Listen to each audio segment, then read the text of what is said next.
Fa'ammal insanu idza mabtalahu rabbuhu faqudira alaihi rizquhu fayaqulu rabbi ahanan. Ada sebagian manusia kalau ketika dilapangkan rezekinya dia berkata Rabbi akraman, Tuhan sedang memuliakan aku. Kalau rumahnya besar, anaknya baik-baik, duitnya banyak, pekerjaannya oke, dia katakan Tuhan sedang memuliakan aku. Tapi ketika dia kena PHK, lalu kemudian dia susah, dia sakit, dia katakan Tuhan sedang menghinakan aku. Kalla, bukan. Bukan begitu cara pandangnya. Kaya dan miskin, sehat dan sakit, lapang dan sempit, susah, sulit dan senang, semuanya adalah ujian. Jadi jangan kita kotakkan di kepala kita ini ada dua kotak. Kalau senang berarti nikmat, kalau susah berarti laknat. Kalau kaya berarti nikmat, kalau miskin berarti laknat. Kalau begitu cara pandang kita, berarti Nabi Muhammad susah, Abu Jahal, Abu Lahab senang, Fir'aun senang, Nabi Musa susah. Berarti kita mengatakan Fir'aun, Abu Lahab dapat nikmat, Nabi Musa, Nabi Muhammad, Nabi Nuh dapat laknat. Na'udzubillah. Betapa salah pikir itu membuat kita menjadi salah bicara, salah bertindak. Senang dan susah, lapang dan sempit, kaya dan miskin, sehat dan sakit, semuanya ujian. Hanya saja banyak orang ketika diuji dengan kesenangan, dia lupa. Ketika diuji dengan kesusahan, baru dia ingat. Makanya Nabi Sulaiman alaihissalam ketika melihat istananya yang megah, pasukan bala tentaranya terdiri dari jin dan manusia, apa kata dia? Hadza linabluwani. Ini semua adalah ujian untuk menguji imanku. Ashkuru am akfur. Apakah aku menjadi hamba Allah yang bersyukur atau aku justru menjadi hamba Allah yang kufur? Jadi kalau kita renungkan, banyak justru orang sejak Covid ini menjadi bertaubat. Karena banyak orang mati, banyak orang sakit. Covid tidak kelihatan, tidak nampak, tapi dia bisa menyerang siapapun. Orang yang tinggal di istana kerajaan Saudi Arabia dengan pengawalan yang super ketat, negara kaya raya, bisa Covid itu masuk ke dalam. Dokter-dokter, pakar-pakar Covid pun meninggal dunia. Jadi siapapun tidak bisa menghalang ini semua. Innallaha la yastahi ayyadriba mathalan ma ba'udatan fama fawqaha. Allah tidak pernah malu untuk menciptakan makhluk sebesar nyamuk ataupun lebih kecil daripada nyamuk. Fa'amal ladzina amanu faya'lamuna annahu al-haqqu min rabbihim. Orang yang beriman dia tahu bahwa itu kebenaran datang dari Tuhan. Walladzina kafaru fayaquluna madza aradallahu bihadza mathala. Orang yang kafir akan berkata, untuk apa Allah buat ini? Untuk apa diciptakan makhluk ini? Padahal makhluk itu diciptakan untuk meluluh lantakkan kesombongan manusia, untuk menyadarkan keangkuhan manusia yang merasa sudah sampai ke bulan, mau menelusuri planet Mars dan lupa bahwa ada pencipta, lalu kemudian dia diuji. Untuk makhluk yang sekecil ini saja pun kau tak sanggup, apalagi yang lebih besar daripada alam semesta. Oleh sebab itu, satu sisi ini adalah masa merenung. Maka siapa yang paling cerdas? Orang yang bisa mengambil kesempatan untuk duduk sejenak berfikir, bertafakkur. Setelah bertafakkur, bertazakkur. Pertama dia berfikir. Tapi tidak hanya sekedar pikir. Pikir ini akan buntu, lalu kemudian melahirkan manusia yang berzikir. Sehingga connect antara fikir dan zikir, maka dia menjadi ulil albab. Uli orang albab, orang-orang yang punya hati dan pikiran. Sifatnya alladzina yadhkurunallaha qiyaman. Ketika dia tegak, dia mengingat Allah wa qu'udan. Ketika duduk, dia mengingat Allah wa ala junubihim. Ketika berbaring pun dia mengingat Allah Subhanahu wa taala. Jadi bahwa kita kaya atau miskin, senang atau susah, sakit atau sehat, itu tidak terlalu penting. Tapi bagaimana ketika dalam masa-masa itu kita bersama dengan Allah. Ketika kau kaya, kau bersama dengan Allah, nikmat. Ketika kau kaya, kau melupakan Allah, laknat. Ketika kau sakit, kau merasa dekat dengan Allah, nikmat. Ketika kau sakit, justru melupakan Allah, stres, bunuh diri, laknat. Ketika engkau dalam keadaan banyak harta, ingat kepada Allah, berwakaf, berzakat, bersedekah, itulah nikmat. Justru dengan banyak harta, sibuk sampai tak sempat beribadah, laknat. Jadi mari kita meluruskan mindset pikiran kita bahwa semua ini adalah ujian. Karena dunia ini adalah tempat ujian. Alladzi khalaqal mauta, Allah menciptakan mati, wal hayata, Allah menciptakan hidup, liyabluwakum ayyukum ahsanu amala. Siapa di antara kamu yang lebih baik amalnya? Yang lebih baik amalnya berarti ini adalah ujian amal. Jadi kalau begitu pemahaman manusia, dia tidak terlalu stres dengan COVID ini. Karena dia memahami sebelum COVID juga ujian, COVID ini pun ujian. Setelah COVID ini berakhir, ya ujian lagi. Sampai kapan istirahat? Istirahat itu ketika di surga bersama Nabi Muhammad SAW. Itulah puncak istirahat orang beriman. Kematian bukan istirahat. Jadi kalau ada orang, marilah kita antar ke tempat peristirahatannya yang terakhir, siapa bilang? Iya, kalau dia beramal soleh, istirahat. Masih ada azab kubur, masih ada soal mungkar nakir, masih ada meniti-titian suratul mustaqim, masih ada hisab, masih ada timbangan amal. Tapi ketika sudah sampai ke sana, salamun alaikum, selamat untuk kamu, tibutum, kamu sudah berbuat baik, fadkhuluha khalidin, masuklah. Barulah orang mendapatkan ketenangan yang sempurna.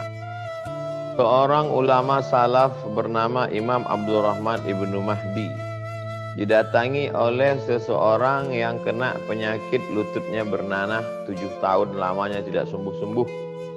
Dia tanya, kamu sudah berobat? Sudah ke dokter. Sudah makan herbal? Sudah. Tidak kering-kering juga itu lutut bernanah. Maka Imam Abdurrahman Ibnu Mahdi memerintahkan orang itu supaya membuat sumur. Cobalah cari sumur. Coba cari kampung yang kesulitan air, buat sumur di sana. Tidak ada korelasi antara lutut yang bernanah dengan sumur. Apa hubungan sumur dengan lutut bernanah? Tapi yang namanya ulama tentu dia bicara itu dapat ilham dari Allah. Ittaqu firasatal mu'min fa innahu yanzuru binurillah. Takutlah kamu pada firasat orang beriman, karena dia memandang dengan cahaya dari Allah Subhanahu wa taala. Akhirnya orang ini buat sumur. Dia cari kampung yang tidak ada sumurnya, dia buat sumur. Setelah itu nanah di lututnya itu mengering dan dia sembuh, dia sehat. Apa hubungan sumur dengan lutut itu? Disitulah ada Allah.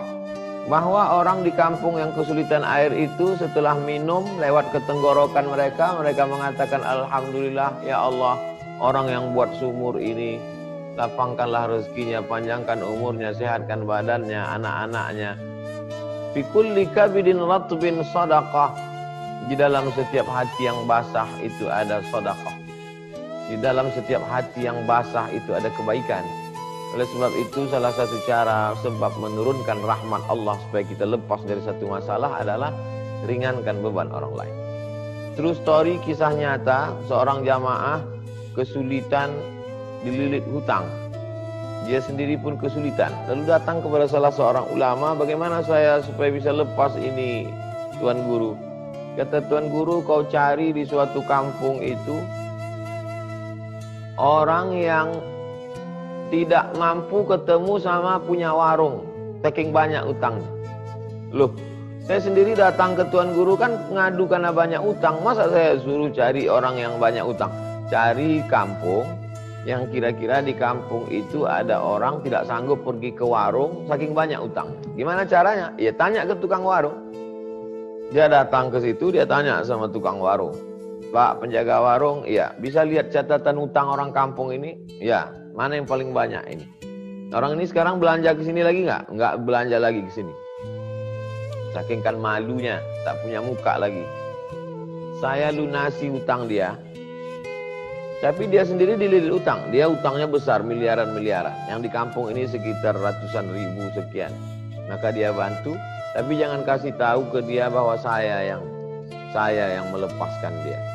Lalu kemudian setelah itu Pak Ustadz, perlahan-perlahan Allah bukakan pintu-pintu rezeki dan saya bisa lunasi. Ini dalilnya dari mana? Dari hadis Nabi. Wallahu fi aunil abdi maka al abdu fi auni akhi. Allah akan menolong seorang hamba selama hambanya itu mau menolong saudara. Sulitkah bagi Allah melepaskan kesulitan kita? Sulitkah bagi Allah menjauhkan kita dari penyakit? Sulitkah bagi Allah membuat orang yang tak punya anak jadi punya anak? Sulitkah bagi Allah? Tak ada yang sulit bagi Allah. Innama amruhu iza arada syai'an ayyakula lahu kun fayakun. Jadilah dia. Tak ada yang sulit bagi Allah. Tak ada kata sulit dalam nama Allah, dalam perbuatan Allah. Lalu kemudian bagaimana caranya supaya rahmat Allah itu turun ke kita? Salah satu menjolok buah yang masak ranum itu biar jatuh adalah dengan cara peduli kepada hamba-hamba Allah. Itulah yang dilakukan oleh para ulama salafus salih dan sampai hari ini. Maka ada satu kitab judulnya Al-Furaj Ba'da Syiddah, kemudahan setelah kesulitan. Saya baca-baca kitab kemudahan setelah kesulitan ini, rata-rata semuanya kesulitan itu datang akibat dosa kita atau karena ujian dari Allah, dan kemudahan itu pula datang ketika kita membuka hati menolong hamba Allah. Ar-Rahimuna yarhamuhumur Rahman, irhamu man fil ardi yarhamkum man fis sama. Allah hanya akan menurunkan kasih sayangnya kepada orang yang dalam hatinya ada kasih sayang. Kalau kau berkasih sayang kepada makhluk yang di bumi, maka makhluk yang di langit akan sayang kepadamu. Kalau kau berkasih sayang kepada makhluk yang di bumi, manusia, makhluk yang di langit, malaikat-malaikat akan berkasih sayang kepadamu. Mereka minta kepada Allah, doa malaikat dikabulkan. Tolong hambamu ini ya Allah. Allah tahu, cuman Allah sengaja supaya mau ngasih tahu ke malaikat itu bahwa ada hamba-hambanya yang dulu ketika mau diciptakan malaikat komplain, mereka akan berkelahi, mereka akan menumpahkan darah, mereka akan berperang. Ternyata tidak, mereka saling tolong menolong. Ketika itulah turun rahmat, turun solusi, turun ke lapangan hati, turun ketenangan jiwa, sehingga orang tidak lagi terjebak pada stres, depresi, makan obat berkepanjangan dan lain sebagainya. Itulah yang dilakukan salafus salih. Wallahu a'lam bishawab. Jazakallah khair Ustaz. Ini kita balik lagi nih Ustaz ke topik lagi Ustaz. Bagaimana menghindari hati ini dari suuzon kepada Allah karena khawatir akan doa kita tidak dikabulkan dengan adanya dosa-dosa yang mungkin tidak kita sadari, atau perasaan khauf, cemas dan roja, harapan. Bagaimana menimbanginya Ustaz? Ada namanya maqam, jamak dari maqam, maqaman. Maqam itu adalah stasiun-stasiun mencapai Allah SWT. Ada stasiun taubat, setelah stasiun taubat, stasiun sabar, kemudian stasiun tawakal, stasiun zuhud, stasiun wara, tapi stasiun yang paling tinggi, level yang paling tinggi adalah ridha. Ar-ridha biqada'illah. Ridha menerima keputusan Allah Subhanahu wa taala. Oleh sebab itu orang-orang yang masuk ke dalam surga itu ditanya oleh Allah Subhanahu wa taala, "Hai penghuni surga, kamu mau apa lagi? Semua nikmat kamu sudah dapat." Mereka berkata, "Ridhaka." Kami berharap ridhamu ya Allah. Itulah maka kita selalu minta, Allahumma inna nas'aluka ridhaka wal jannah. Arti ridha adalah qabul qada'illah bi ghairi taraddud. Menerima keputusan Allah tanpa ada bimbang dan ragu. Sebagaimana Nabi Ayub menerima keputusan Allah, sebagaimana Nabi Musa menerima keputusan Allah, sebagaimana Nabi Isa menerima keputusan Allah tanpa ada bimbang dan ragu. Nah, tentu itu semua berdasarkan dua. Apa yang membuat kita tidak bimbang dan ragu? Yang pertama ilmu, yang kedua amal. Kalau dalam hati kita ada berkata-kata, maka cepat-cepat kita beristighfar. Kenapa aku begini? Kenapa saya yang begini? Kenapa? Langsung hilangkan itu dengan istighfar. Astaghfirullahaladzim, astaghfirullahaladzim, astaghfirullahaladzim. Allahumma sholli ala sayyidina Muhammad. Baca Quran dan lain sebagainya. Perbanyak ilmu tauhid, akidah tentang Allah Subhanahu wa taala, bahwa Allah tidak akan mungkin membebani kita lebih dari kemampuan kita, bahwa Allah Maha tahu, Dia menciptakan kita, Dia menghidupkan kita, Dia mematikan kita. Pertama ilmu, yang kedua adalah amal. Kadang ilmu ini hanya sampai ke otak saja, tapi amal dia sampai ke hati, Allah sendiri yang akan menolong. Maka dengan memperbanyak amal-amalan sunat, sholat duha, sholat tahajud, sholat witir, sholat sunat wudu, sholat sunat taubat, sholat sunat hajat, istighfar, sholawat, tasbih, tahmid, takbir, tahlil, maka kalau itu diperbanyak, Allah akan menurunkan ridho itu ke dalam hati kita. Maka sesungguhnya usaha yang dari kita itu hanya sekitar 10-20%, sedangkan pertolongan Allah lebih besar lagi. Begitulah Allah. Untuk mengingat dia pun kita baru bisa karena pertolongan dia. Untuk ridho terhadap dia pun itu bisa kita lakukan karena pertolongan dia. Puncaknya adalah bahwa kita tak punya apa-apa, la haula wala quwata illa billah. Demikian, wallahu a'lam. Jazakallah khair Ustaz. Ini ada yang berhubungan pertanyaannya Ustaz, apakah ada zikir-zikir atau doa-doa khusus yang diajarkan Nabi SAW dan para ulama untuk keluar dari kesulitan hidup? Man lazimal istighfar wa ma kana Allahu liyu'adzibahum wa anta fihim wa ma kana Allahu mu'adzibahum wa hum yastaghfirun. Allah tidak akan mengazab mereka selama mereka beristighfar. Al-Quran. Wa ma kana Allahu mu'adzibahum, Allah tidak akan mengazab mereka wa hum yastaghfirun, selama mereka mau beristighfar. Oleh sebab itu yang paling ampuh apa? Istighfar. Astaghfirullahalazim. Man lazimal istighfar, siapa yang memperbanyak istighfar, 3 janji Allah. Ja'alallahu lahu min kulli dhiqin makhraja, setiap kesempitan hidupnya diberikan Allah kelapangan. Wa min kulli hammin faraja, setiap kesusahannya diberikan Allah kemudahan. Wa razaqahu min haitsu la yahtasib, setiap rezeki diberikan Allah dari jalan yang tidak disangka-sangka. Kesulitannya dimudahkan, kesempitannya dilapangkan, masalahnya diberikan solusi, rezeki diberi dari jalan yang tidak disangka-sangka dengan memperbanyak istighfar kepada Allah Subhanahu wa ta'ala. Oleh sebab itu maka perbanyak istighfar. Itu si fulan banyak istighfar, kenapa hidupnya tetap sulit? Sulit, kita mengukur sulit itu dengan cara yang salah.